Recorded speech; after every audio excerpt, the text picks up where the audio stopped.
मोदी सरकार में गिर गई देश की जीडीपी। देश की हालत हो रही है खराब। चीन से पिछड़ गया है भारत।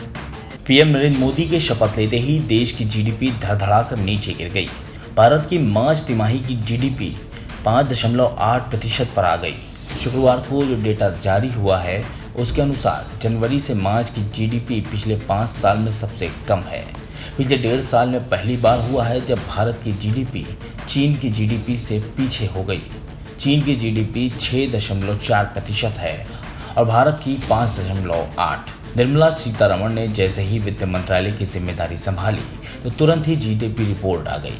वहीं अर्थशास्त्रियों की माने तो ये अर्थव्यवस्था में किसी ठहराव का संकेत भी हो सकता है।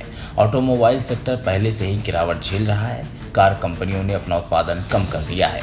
मैन्युफैक्चरिंग सेक्टर की हालत खराब है। पिछले साल जनवरी से मार्च के बीच मैन्युफैक्चरिंग सेक्टर की ग्रोथ रेट 9.5% थी, लेकिन इस साल जनवरी से मार्च के बीच 3.1% ही रह गई है।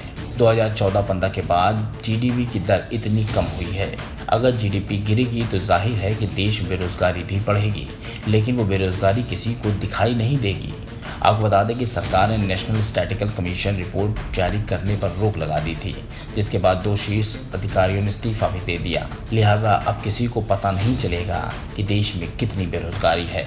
एक खबरिया वेबसाइट के मुताबिक मनमोहन सरकार की बात करें तो साल 2006-7 से 2011-12 के बीच बैंकों की लोन ग्रोथ 20.3% थी, लेकिन मोदी सरकार के 5 साल के दौरान ये करीब 12.5% ही रही।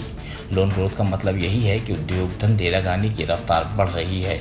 मोदी सरकार के वक्त लोन ग्रोथ आधी है। इससे जाहिर हो रहा है कि धंधों की रफ्तार धीमी है। यूपीए राज्य में 2006 से 14 के बीच बॉम्बे स्टॉक एक्सचेंज में BSI 500 इंडेक्स में शामिल कंपनियों के मुनाफे की ग्रोथ 11% ही रही। वहीं मोदी सरकार के 4 साल के राज में ग्रोथ रेट बहुत ही मामूली सिंगल डिजिट में रही। जीडीपी का सबसे ठोस पैमाना है टैक्स वसूली।